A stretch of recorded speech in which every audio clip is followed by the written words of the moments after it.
The Central Coast, minutes after 6 bells. Rex Stevens in studio. This is my favorite time. I got both guys in here. Olympian Paul Tarek, former Major League Baseball catcher and scout for the Chicago Cubs, Adam Melhuse. Guys, big show today. We're talking mental wellness. We're going to get right after it pretty quick. And Paul Tarek, don't smile like that. I'm shaking. I'm getting my pad of paper out and my pen, and I'm going to start writing down stuff. I already talked to our guest. He said that you're helpless. There's no potential advice that'll work for you. But for you listeners in the realm of health and fitness, you're not going to want to miss this interview. Good stuff. Stay with us, too, because following that interview, we're going to have Karen Aydelott come in. And I tell you, you want to talk about a story of triumph, of hard work, of reaching goals, of overcoming adversity. This is one of the best stories we've had on Living the Run. It's going to be a fun time in studio. Karen will be in studio in just a few minutes. But let's get right to it, guys, because on the phone, I've been trying to get this guy for the last year or so. His schedule is crazy. It's hard to get to him. Jeff is the current coach, mental training coach for UCLA men's and women's golf and women's tennis programs. He's the coach for 14 of Cal Poly athletic programs, mental coach. He's working with professional athletes all around the country, traveling with these guys. Jeff, thanks so much for coming on with us. Yeah, glad to be here, Rex. Glad we could finally make it work. Finally make it work. It's good stuff. And as I said, when Paul chimes in, it is what it is, and just understand that there's probably no help there. But the reality is Jeff, one thing we want to talk about a little bit is when we look at injuries around the country, especially here in the athletic realm, it really seems bizarre on who comes back from the injury stronger and who seems to just kind of fade away. We often talk about this. You look in the last year or so, you had a couple of big ACL injuries in the knee. Adrian Peterson comes back, MVP of the league. You look at Derrick Rose from the Chicago Bulls, gets cleared to play, doesn't seem to be able to get out on the court. Can you talk a little bit about what you see in some of these injuries, some of the mental aspects of what gets people to get back quickly and succeed versus those that seem reserved, hesitant, and may never make it back to that skill level they were before? Yeah, absolutely. Obviously every athlete is a unique entity unto her or himself, and so I wouldn't want to maybe paint with too broad a brush about a Derrick Rose versus an Adrian Peterson just due to the different natures of their injuries or whatever. But I will say that some of the things that I've seen, I will say, let me start with this, that doing mental training for athletes, and have been doing it for 26 years, I would say that dealing with athletes who are injured and coming back from injury or who have had their careers ended by injury is probably the most challenging thing from a professional perspective. Simply because for many of these athletes, they're so used to their bodies are their livelihood, and they're so used to being able to largely control what goes on with their body, and then when their body somewhat betrays them through injury or illness or something along those lines, it can be really challenging from an emotional and psychological perspective for some. For those who really kind of grind through it, they really the kind of common threads that I see are those who look at the rehabilitation process similar to the way that they look at their developmental process as an athlete. So if, whatever sport we're talking about, if you're an NFL player, whatever process you undertook to get yourself to that level, whether it be, from a fitness perspective or from a tactical, technical perspective, they throw themselves into that same kind of, with the same kind of energy and the same kind of passion. They throw themselves into the rehabilitation process.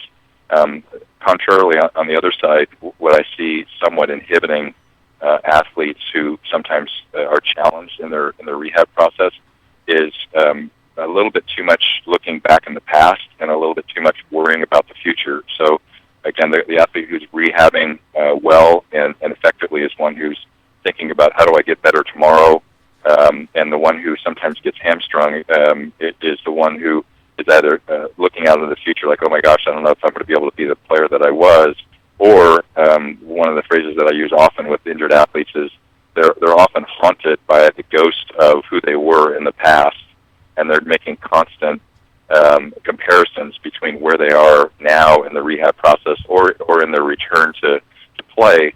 Maybe they are a tad bit slower, maybe not able to jump as high or whatever, but there's this constant kind of nagging about in their minds about the differential between where they are and where they used to be, and that can create a confidence challenge for them, and that's something that we just want to work through and eradicate if possible. Now, you talked about some of the most successful ones being somebody who approaches their rehab kind of like they approach their development to the level that they were at. Now, that's also a double-edged sword, though, because I know a lot of people, that may get injured have a good rehab program, but they're the constant tester. They're pushing so hard in the rehab program that they either overuse injury on something else or maybe re-aggravate the same thing.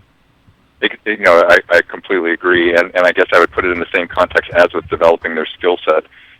Some people, depends on the sport, name any sport, and there are people who will overtrain even if they're non-injured athletes, always pushing to get better. So on the one hand, we of course want them to push to get better, but up to a point, because beyond that point it becomes detrimental to their health. And so as it is with rehab, it's about executing a very wise and well thought out plan, and adhering well to that plan and being motivated about what that plan is, and neither undershooting it because of confidence issues or because of issues from a psychological perspective, nor overshooting it, as you're saying, Paul, and pushing so hard that they end up actually inhibiting the rehab process.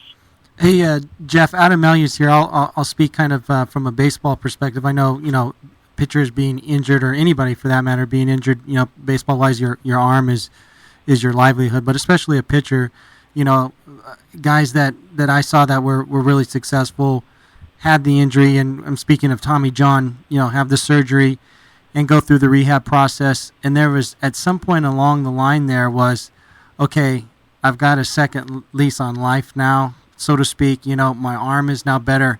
I'm going to really take care of this now. I'm going to make sure I'm doing my exercises. I'm going to do my preventative, shoulder and elbow exercises to maintain. So, the injury helps in that way, in an aspect of they now appreciate what they got, whereas before, they may not warm up properly, or, doing certain exercises that, are detrimental rather than beneficial, and then they get hurt, and just, it's kind of a huge wake-up call for them, and they say, okay, wait, okay, I really do have to take care of this. I need to change my ways, type of thing.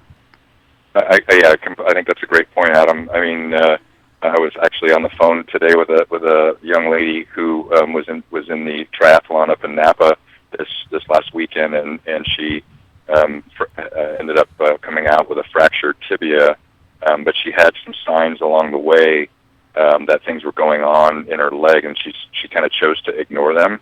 So whether it be doing things as you're communicating here in terms of kind of prehab things, or good stretching, or just good basic taking care of oneself, or kind of ignoring warning signs. Unfortunately, a lot of times it takes a wake-up call, like an injury, like an extensive injury, to really get the athlete to recognize that their body is a fragile commodity at some level, and to make sure that they're doing all the right things to prehab and rehab, and then not take it for granted. And for those who are fortunate enough, say post Tommy John, to come back and have a similar level of strength, or even some of them stronger than they were before, no question about the fact that they definitely feel grateful about what they have, and take care of it a little better than they did in the past, which is a positive byproduct of injury. Hey, talking to Jeff Troesch here on Living the Run. 25 years experience as a sports psychologist, experience in the NBA, Major League Baseball, professional golf, tennis.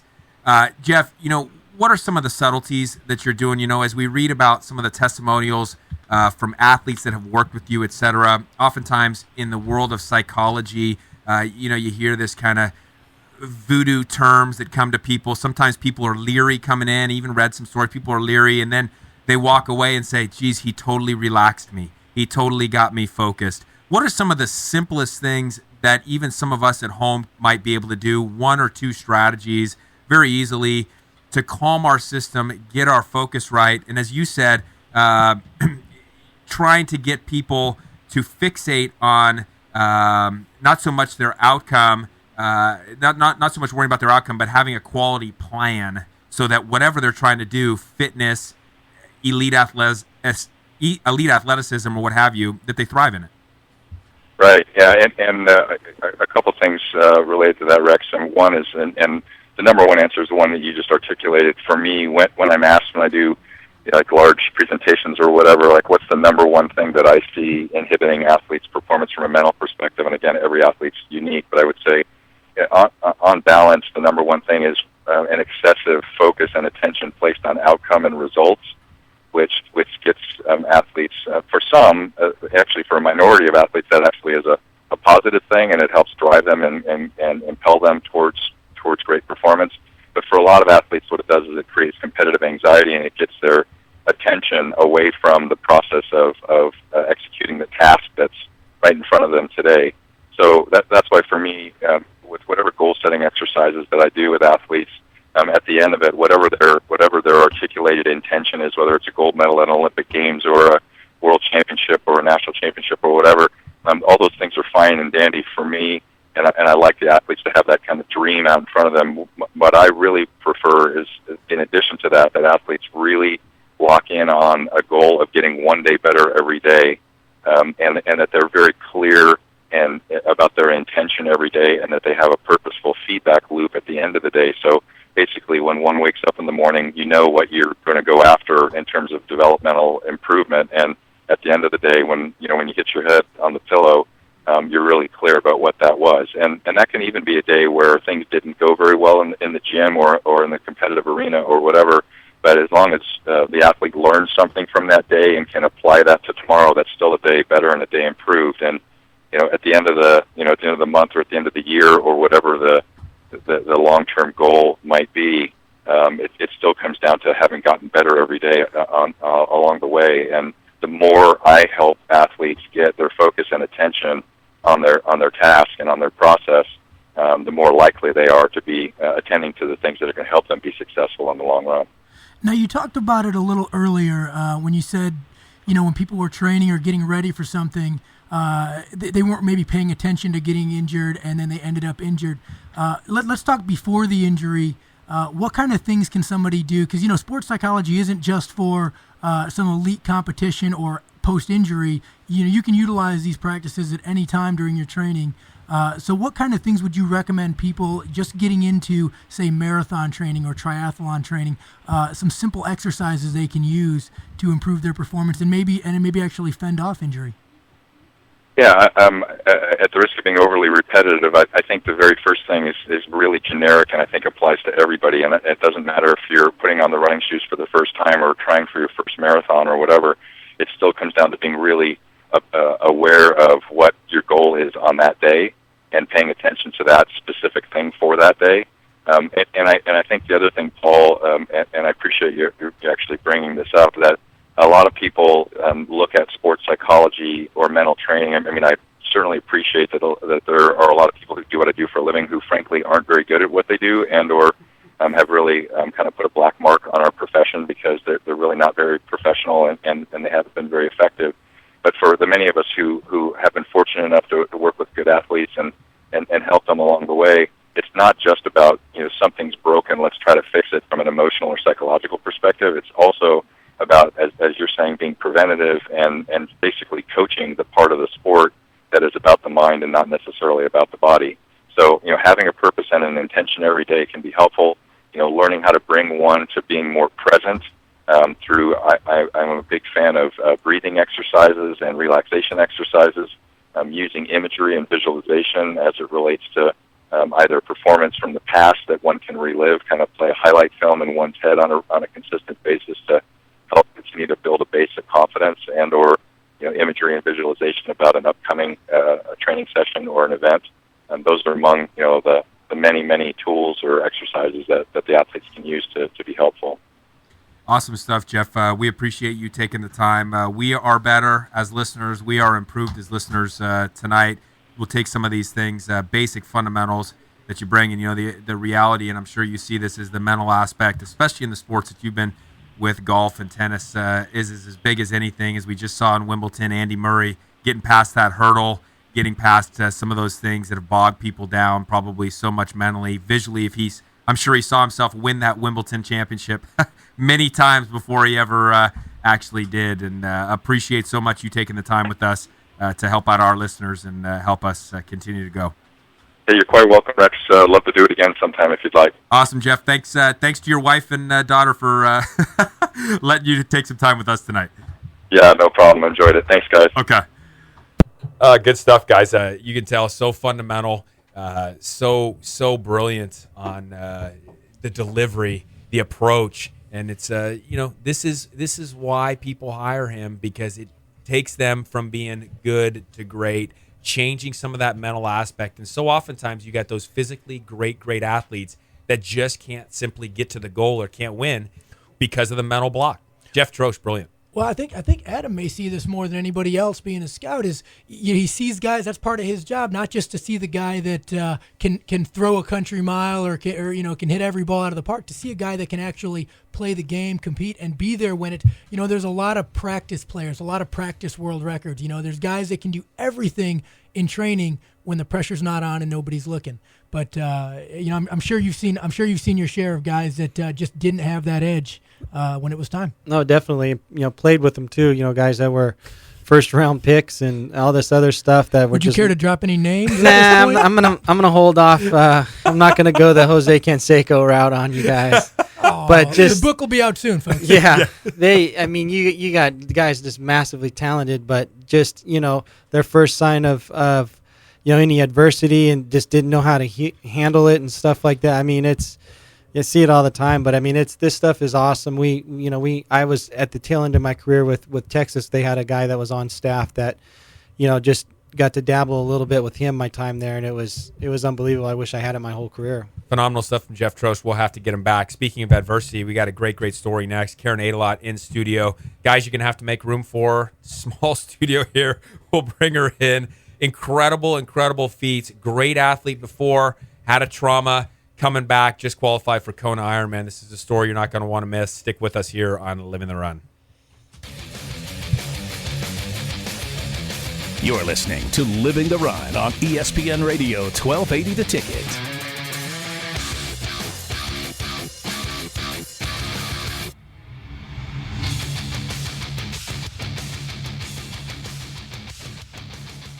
Hey guys, Paul Tarek from Living the Run here. As a former Olympian, there is only one place myself and fellow athletes go when it comes to chiropractic care on the Central Coast. With 4 chiropractors in the clinic, Slow Wellness Center is the largest, most comprehensive group of docs in San Luis Obispo County. I began seeing Dr. Rex Stevens back in 2005 for spinal adjustments to help maximize my performance, minimize my injury, and allow me to compete at my best. When the difference between a win and a loss can be just a fraction of an inch, perfect alignment in all joints is essential. One of the great things about the team at Slow Wellness is no matter where I had an issue, whether it was my spine, my foot, knee, wrist, or shoulder, they were always able to help. This team, made up of Dr. Rex and Molly Stevens, Dr. Sachs, and Dr. Bandolo, is sure to help you reach your health and fitness goals too. If it's chiropractic care you need, go where I go, Slow Wellness Center. Check them out at slowwellness.com or call 543-8688. Folks, when it comes to the health of my teeth, I will not compromise, and neither should you. It's time you go where my wife and I go. Go see Dr. Ryan Ross.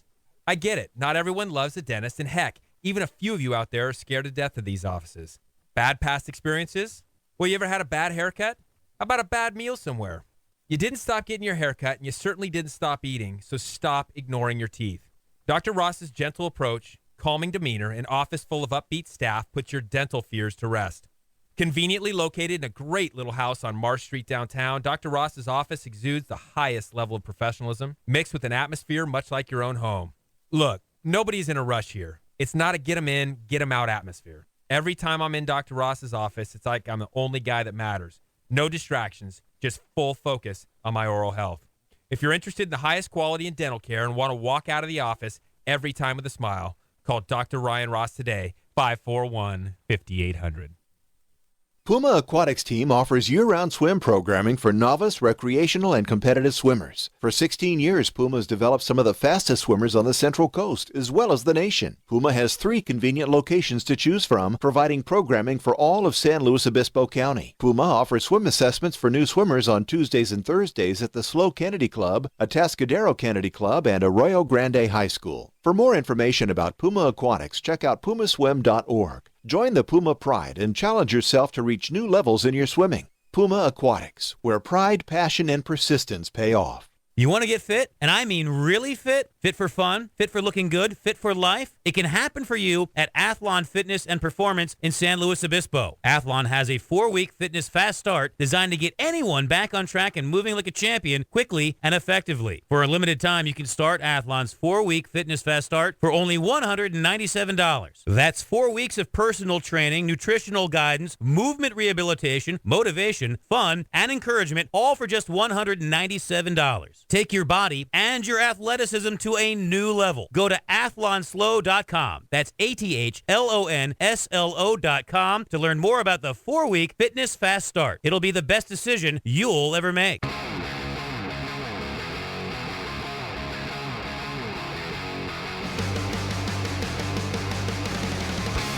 We're back with Living the Run. Hey, awesome show thus far. If you missed the interview with Jeff Troesch, sports psychologist, make sure you tune into that facebook.com/livingtherun or livingtherun.com. We'll put that podcast up for you. Stay tuned as well. 7 o'clock CJ Silas show. And then don't forget the Slow Late show coming on tonight at 10 o'clock. Alex, Bobby, and Joe going to let it rip at 10 as they always do. Hey, in studio, we are thankful to be joined by Karen Aydelott. Qualifier, again, means a lot, and she's going to tell a story, but qualifier again for the Kona Ironman. Hey, any of you listeners out there, you've been in the fitness world. I know the Vine Man's coming up in just a couple weekends. Any of you have ever been in a elite triathlon competition, you realize just how much endurance, the grueling atmosphere of one of these races is. But Karen, your story is a bit more grueling, and what makes your qualifying this year so absolutely amazing. The triumph of coming back from a pretty big injury. Talk to the listeners a little bit about where you were as an athlete before an injury. Take us through the injury, and then talk to us about some of that overcome. Jeff Troesch talking about some of those injuries. Everybody is an individual case. You can't group anybody all in together. Your case is fantastic. Tell the listeners this story. Well, thank you very much, Rex. I prior to my accident, we got wire problems. Yeah, sorry about my one job. Yeah, Paul Tarek. Prior to my accident, I was a triathlete. I did my first triathlon in 1984, so obviously I've been around a long time. Did my first Ironman in 1989, and that was Kona, which is not what I would recommend as your first Ironman, but it was a fabulous experience.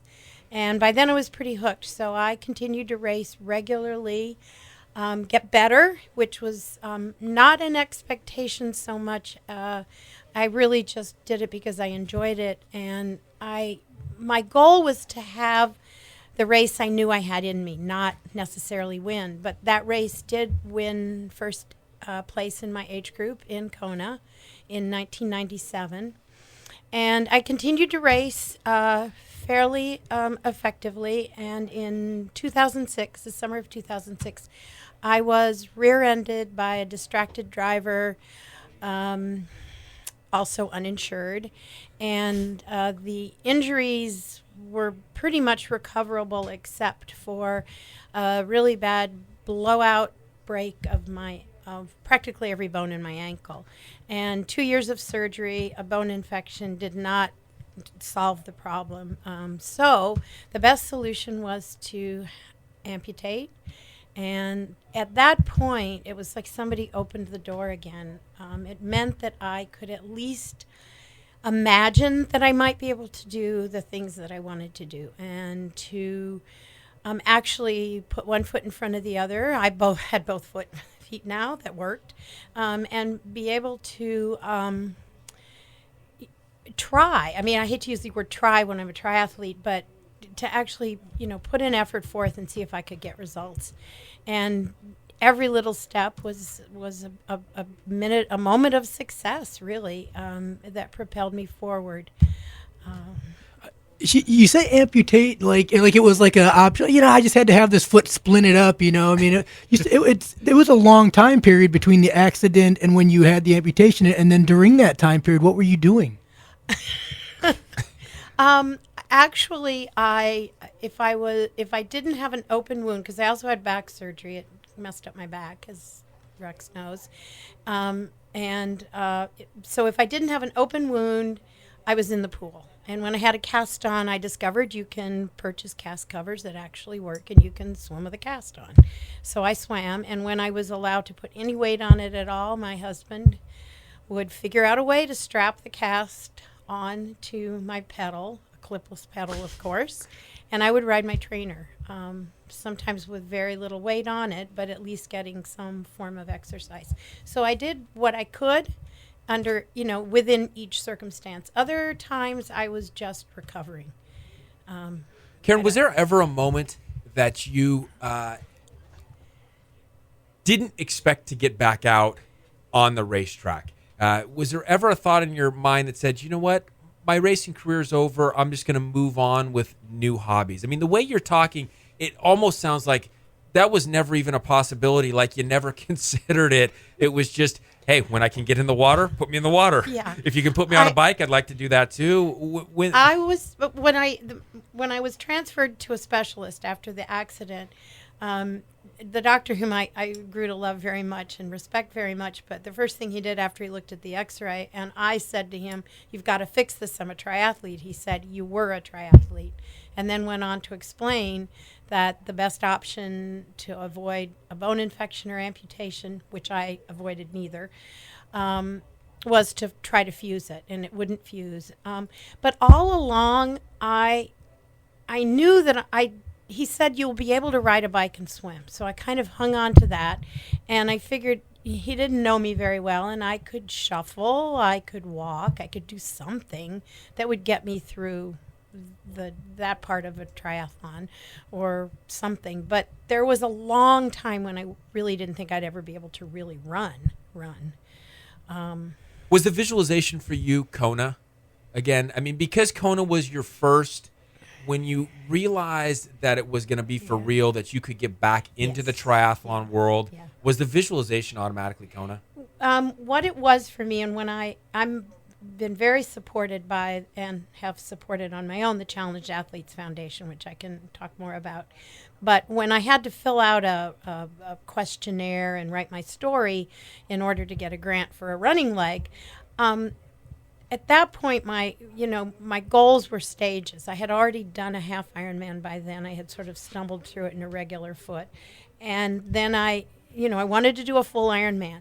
My ultimate goal was a dream goal. I mean, I admitted that it was probably pretty far-fetched that I would be able to go back to Kona. And for a physically challenged person, the most obvious way to do that is there's a lottery for physically challenged people. Only wheelies, the people whose disability puts them in a wheelchair, have an opportunity to qualify. There are a few qualifying races. The rest of us take our chances in the lottery, and they only choose 5. You think your odds are bad as a able-bodied athlete. They're not any better. So I've actually been racing as an age grouper and have been fortunate enough to pull off some races that allowed me to get the spot for Kona. When you look at it, again, talking to Karen Aydelott here, lost your leg in 2008, bike accident, back qualified for Kona here in 2013 for Ironman triathlon. One of the natural things, I think, because your accident took place on a bike, I think the natural thing for the listeners is to think, how hard was it to get back on the bike? For you, it was harder to run. Talk about about that transition of getting back to the bike and getting back to running. Well, the thing with the bike is I understand that for most people that's a pretty scary thing, and for a lot of people it's scary just if they hear that someone's been hit by a car, because it happens.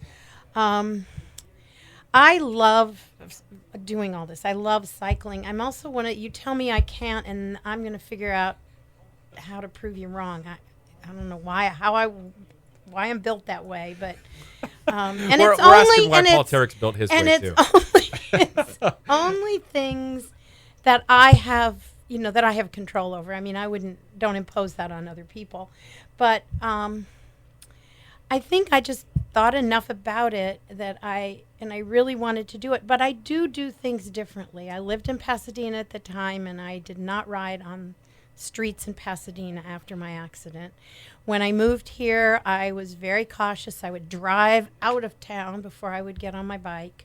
I'm better now. I've built my confidence, but I have a really hard time stopping and starting on a hill, so I avoid that. I don't like making left-hand turns if I don't have a whole lot of visibility. So there are some things that I do differently. I was known for how cautious a rider I was. So this was one of those dumb accidents that I couldn't have avoided. So I just got back on my bike and rode around my block in a quiet city street. And the minute I could get down on my aero bars, it was like, okay, I'm home. When I talked to my doctor about having 4 vertebrae fused, the first question I asked him was, can I ride in my aero bars? And he said he didn't see why not. Because that, for me, was home. Yeah, that's a place I really like to be. Running isn't, it actually is kind of scary to run on a sea leg or a blade or a cheetah leg. It just feels very, very different. And on the bike as well as running, it's odd. You feel like you still have your foot. And so there's value in that perception because it helps you walk. Most people don't notice that I have a leg even when they can see it. And, or don't notice I have a prosthetic leg even when they can see it.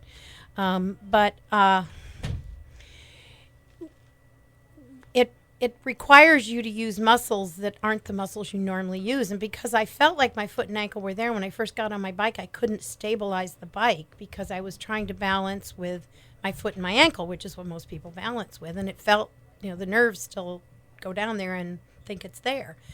And it took a while to learn to use my glutes and my quads and balance with those muscles. And when you run, you have to use those big muscles much more, and it takes a lot more energy, 30% more for most BK, below the knee amputees. Above the knee amputees, it's almost twice that much. So I consider myself very lucky. I see people who, I get to hang out with people who are dealing with a whole lot more issues than I have. So quickly, Paul Terry. Well, I was going to ask about that. You got on the bike, and first off, do you change prosthetics between the bike and the run for Yes. maybe a stiffer one for the bike, no losing energy, the run, maybe not? I don't know. Hey, let's talk about that on the return. Let's take a quick commercial break, and we talk about The greatest question ever, Rex. The use of the different legs and how you transition in that, how you've changed as an athlete in the transitions, going from the water to the bike because it's interesting stuff the way you talk about it. It's good stuff. More with Karen Aydelott here talking Kona Ironman, challenging good story on ESPN 1280 The Ticket. You're listening to Living the Ride on ESPN Radio 1280 The Ticket.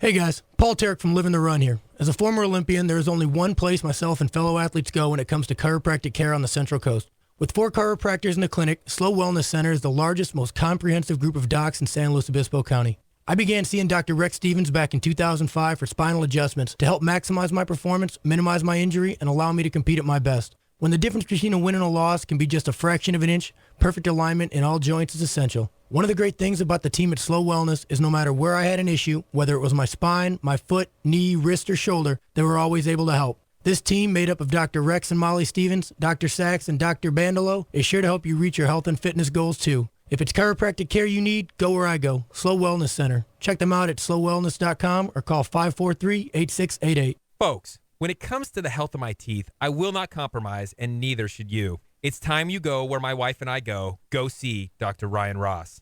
I get it. Not everyone loves a dentist, and heck, even a few of you out there are scared to death of these offices. Bad past experiences?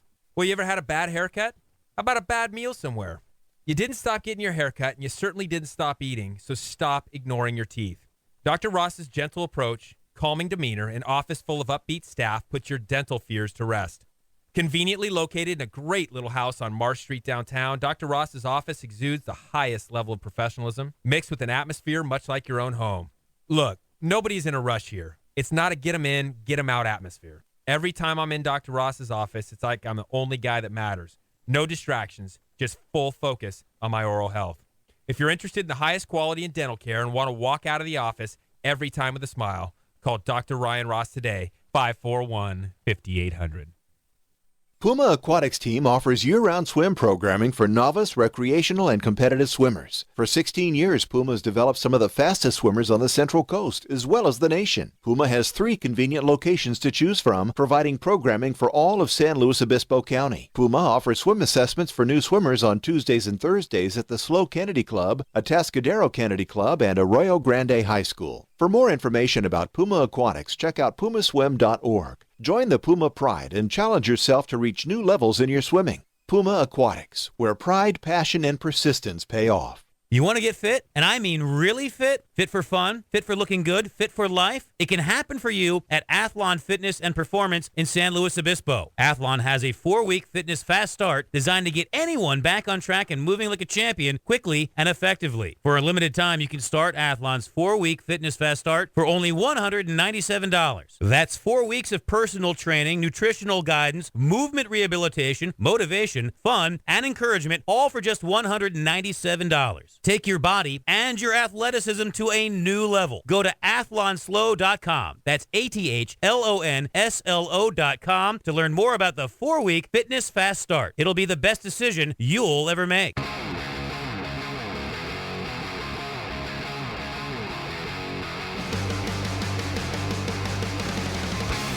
We're back with Living the Run.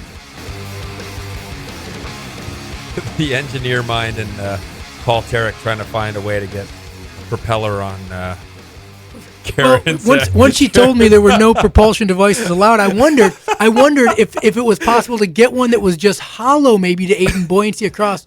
And then at the very end, push a little button, a little CO2, something. We'll see. I got to say this real quick. Karen came in one time to the clinic, and we were trying to, get a little hip distraction on her, and she had left her leg on. And Paul likes this adjustment. It's a good adjustment for his hip. But, the yanking on the leg? Oh, I love it. Anyway, we're trying to use different aspects of Karen's prosthesis, and sure enough, pulled her leg off. And it was the first time that that ever happened in our office. Did you take a picture of it, put it on the wall, holding her leg? The best part, she just started cracking up. Do you tell that story when it's when somebody says, well, is this safe? One time I ripped somebody's leg off, but it was just one time, and I haven't done it since. Karen, talk about bloodless. Yeah, totally. Yeah, and it was bloodless. Karen, talk about that a little bit. The transitions in the legs, getting used to that. Obviously, the transitions quite a bit different now as a triathlete than they were prior to your accident and prior to the amputation.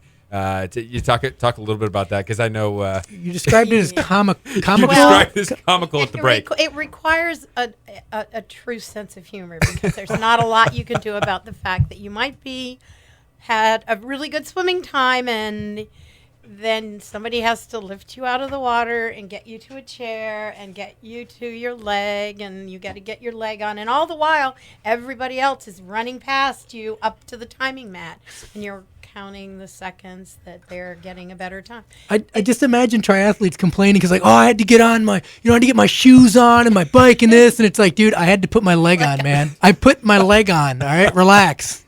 So I just have a sense of humor about it, and obviously I try to do it as fast as I can, but sometimes that complicates things. I'd have to say that in any area of endeavor, to be successful, certainly, you have to have people supporting you. And I've had wonderful support. I have Rex, who takes care of my body. I have the Challenged Athletes Foundation that, through a grant process, provides all manner of people, veterans returning from war with physical disabilities, young children born that way, people who've suffered accidents, people who have suffered from amputations from cancer, all of whom want to get back to an active life, have an opportunity to get a piece of equipment that insurance doesn't cover. And so I have a running leg, which is incredible, and one of the reasons transitions are something I get to do. And I also have people who have supported me from coaching, and also what is called a handler. It's a very strange name in my view, but it's the person, or two people sometimes, that according to the rules of racing, can help you get in and out of the water. It's not so different than if you wear glasses and you put your glasses on a table and you jump in and do your swim and you get out and you grab your glasses. Well, I have to do that with my prosthetic leg. And in order to get somewhere where my leg is, I have to get a little help getting out of the water. And in a lot of races, people are getting help anyway. But I have someone called a handler, and I've had the same person for almost every race, and that's been invaluable. And he has a sense of humor, too. And so we just go through the process as quickly as we can. And I do have two legs. The one that I use for cycling looks just like my walking leg. In fact, right now it is the same leg. I put a shoe on just like a cycling shoe, just like everybody else, and I clip in. I did have to learn, those of you who are cyclists know that everybody pretty much clips out on the same side and steps down and gets back in and has it just becomes second nature. I had to relearn that. I also had to relearn how to drive with my left foot because I did both with my right foot. And that's become second nature now, but that was a little bit of a hurdle to get over. So once I get on my bike, I'm just like everybody else. And then when I get into transition after the bike, I have sometimes a little trouble clipping out because I have no rotation in my ankle. I also have no flexibility. And because of that, I have a C-shaped piece of carbon on the bottom of my socket that is allows me to run with some spring. Actually, I love it.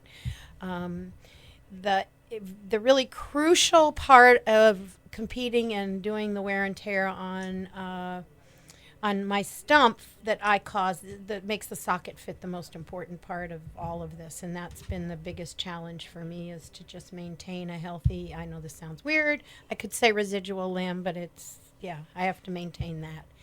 And that's been a challenge for running, but I'm getting better. And I certainly enjoy it. I am thrilled to be able to to be able to move and do something that feels like I'm running. I'm not sure I look like I'm running, but you do. Like we I'm saw you at running. the slow marathon. Well, I was going to say, talk about that for a second, because I know, like you said, the bike is one set of muscle groups, more limited in terms of what you're using as opposed to running. Trying to relearn running is it has to be very difficult. And what kind of hurdles did you have to overcome in that? Because I'm sure once you change prosthetics, once you change feet or apparatus or whatever, it's got to be different, even just from one spring constant to the next or something. Yeah, it took a while to get into. That's kind of a hard question to answer. Certainly in the feet that are designed for running, it's much easier to run than I tried to run in my walking foot with virtually no flexibility, and it's kind of like stumbling along or maybe shuffling. And in some situations, because of, I think, the 30% extra energy it takes to run, I actually do better when I walk in a race. I can walk faster once I get tired, or if the socket's really bothering me on my running leg, then I can run after a while. It's been a huge process to kind of figure it out, and how it's just practice, really, and getting good advice on my form, and then some drills. But it takes a lot of just thinking about using the muscles that actually do the work rather than the ones that are gone. Sports psychologist Jeff Troesch talked about that. He talked about thinking about what you're doing every day rather than thinking about outcomes down the road, making each day better. Any quick, before we have to go here, Karen, any quick advice to the listeners coming back from an injury, coming back from a trauma? What are some of the little techniques you might have used, or simple stuff to just get yourself mentally back to it and driving force, not worried about the past, but just worried about the present and what you're doing right now? Well, in to one sense, that is exactly what I would say, is that you just start from where you are and think about where you're going, not where you've been. And then it takes both persistence and patience. I was talking to someone out in the waiting room who's just recovering from an injury, and she was on the phone saying, and I'm doing what the doctor says, and I've learned the hard way that do what the doctor says, do the steps gradually, because you'll set yourself back and you'll start all over again and get frustrated. So I think if you can focus on where you want to go, but really, really, really think about the small accomplishments, the small successes of each day as you move forward. Have a plan for the day, execute it, celebrate when it goes well. When it doesn't go well, think of it as a learning experience. And I would say just don't give up. Don't give up. What I would tell people is I conceded nothing. There was nothing that I was willing to say couldn't happen, but it's, you have to acknowledge it's a long road. And the other piece of advice, which I think is probably for me the most important, is to enjoy the journey. The end result really, if all you're going for is what happens, down the road somewhere, what a waste of life. Enjoy every day. Enjoy the journey. Enjoy the process. Enjoy the people you meet. Thank the people who help you. Watch what's happening around you. Being back outside, it was fabulous. So, those are the things that keep you motivated and help you stay persistent and help you keep your patience in check. Great message, Karen. Thanks so much for coming in. It's Thank a pleasure you. to know you. We will be paying attention to Kona this year.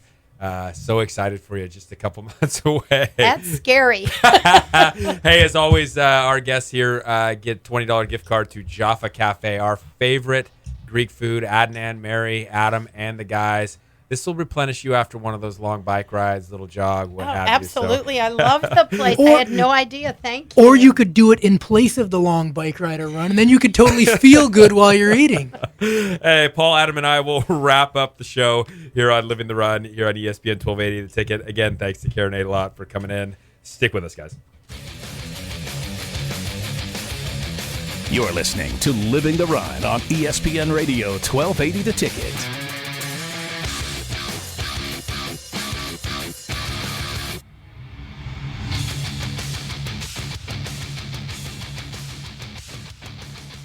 Hey guys, Paul Tarek from Living the Run here. As a former Olympian, there is only one place myself and fellow athletes go when it comes to chiropractic care on the Central Coast. With 4 chiropractors in the clinic, Slow Wellness Center is the largest, most comprehensive group of docs in San Luis Obispo County. I began seeing Dr. Rex Stevens back in 2005 for spinal adjustments to help maximize my performance, minimize my injury, and allow me to compete at my best. When the difference between a win and a loss can be just a fraction of an inch, perfect alignment in all joints is essential. One of the great things about the team at Slow Wellness is no matter where I had an issue, whether it was my spine, my foot, knee, wrist, or shoulder, they were always able to help. This team, made up of Dr. Rex and Molly Stevens, Dr. Sachs, and Dr. Bandolo, is sure to help you reach your health and fitness goals too. If it's chiropractic care you need, go where I go, Slow Wellness Center. Check them out at slowwellness.com or call 543-8688. Folks, when it comes to the health of my teeth, I will not compromise, and neither should you. It's time you go where my wife and I go. Go see Dr. Ryan Ross. I get it. Not everyone loves a dentist, and heck, even a few of you out there are scared to death of these offices. Bad past experiences? Well, you ever had a bad haircut? How about a bad meal somewhere? You didn't stop getting your haircut, and you certainly didn't stop eating, so stop ignoring your teeth. Dr. Ross's gentle approach, calming demeanor, and office full of upbeat staff put your dental fears to rest. Conveniently located in a great little house on Marsh Street downtown, Dr. Ross's office exudes the highest level of professionalism, mixed with an atmosphere much like your own home. Look, nobody's in a rush here. It's not a get 'em in, get 'em out atmosphere. Every time I'm in Dr. Ross's office, it's like I'm the only guy that matters. No distractions, just full focus on my oral health. If you're interested in the highest quality in dental care and want to walk out of the office every time with a smile, call Dr. Ryan Ross today, 541-5800. Puma Aquatics team offers year-round swim programming for novice, recreational, and competitive swimmers. For 16 years, Puma has developed some of the fastest swimmers on the Central Coast, as well as the nation. Puma has 3 convenient locations to choose from, providing programming for all of San Luis Obispo County. Puma offers swim assessments for new swimmers on Tuesdays and Thursdays at the SLO Kennedy Club, Atascadero Kennedy Club, and Arroyo Grande High School. For more information about Puma Aquatics, check out pumaswim.org. Join the Puma Pride and challenge yourself to reach new levels in your swimming. Puma Aquatics, where pride, passion, and persistence pay off. You want to get fit? And I mean really fit? Fit for fun? Fit for looking good? Fit for life? It can happen for you at Athlon Fitness and Performance in San Luis Obispo. Athlon has a 4-week fitness fast start designed to get anyone back on track and moving like a champion quickly and effectively. For a limited time, you can start Athlon's 4-week fitness fast start for only $197. That's 4 weeks of personal training, nutritional guidance, movement rehabilitation, motivation, fun, and encouragement, all for just $197. Take your body and your athleticism to a new level. Go to athlonslow.com. That's ATHLONSLO.com to learn more about the 4-week fitness fast start. It'll be the best decision you'll ever make.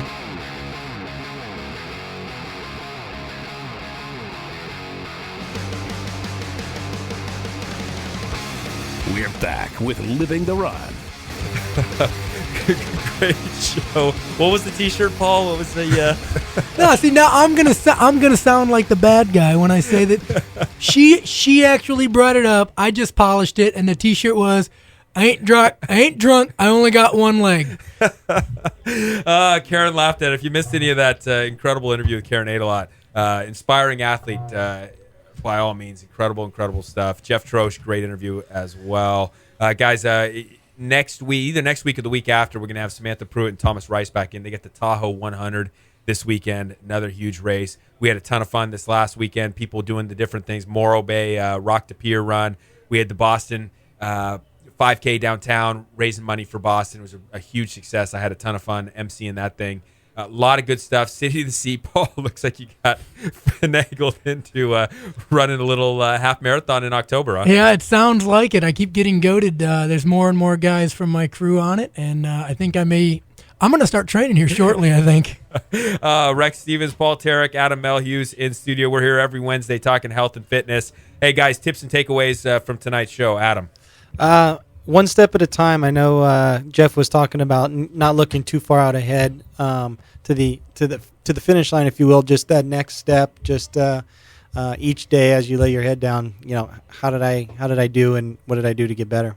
I'm going to go with enjoy the journey. I mean, that was the greatest piece of advice. You know, we're not out there working out just for that one championship or that one race. You got to appreciate the things all along the way. Thank the people that help you. Say hi to the people you meet, and enjoy the journey. I'm going to take from Karen. She said, start from where you are.